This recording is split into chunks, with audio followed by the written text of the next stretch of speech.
போட்டின்னு வந்துட்டா எப்பவும் எதுலேயும் நம்பர் 1 வர்றதுக்காக என்ன வேணாலும் செய்வேன்.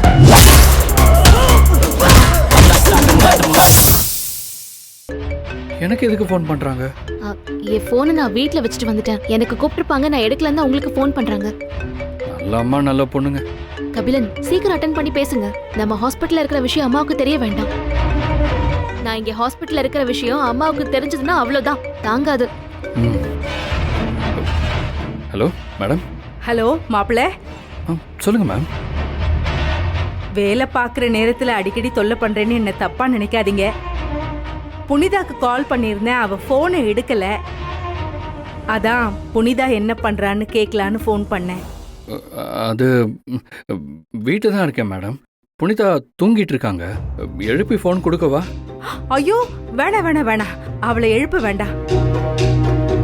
அவ நல்லா தூங்கட்டும். அவ எழுந்த பிறகு நான் ஃபோன் பண்ணேன்னு சொல்லுங்க. சரிங்க மேம். சார், உங்க ஒய்ஃப்க்கு ட்ரிப்ஸ் ஏத்த போறோம்.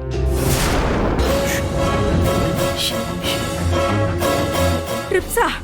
மாப்பிள்ள, நீங்க நீங்க எங்க இருக்கீங்க? யாரோ ட்ரிப்ஸ் அது இதுன்னு பேசிட்டு இருக்காங்க. புனிதா எங்க இருக்கா? ஐயோ என்னாச்சு புனிதாக்கு ஏதாவதா? மேடம் இருங்க, பதறாதீங்க ப்ளீஸ்.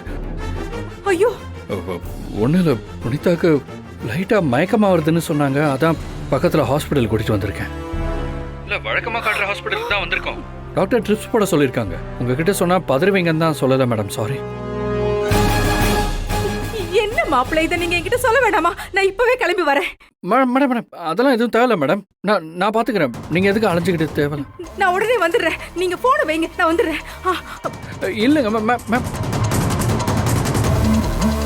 நான் சொல்லலை.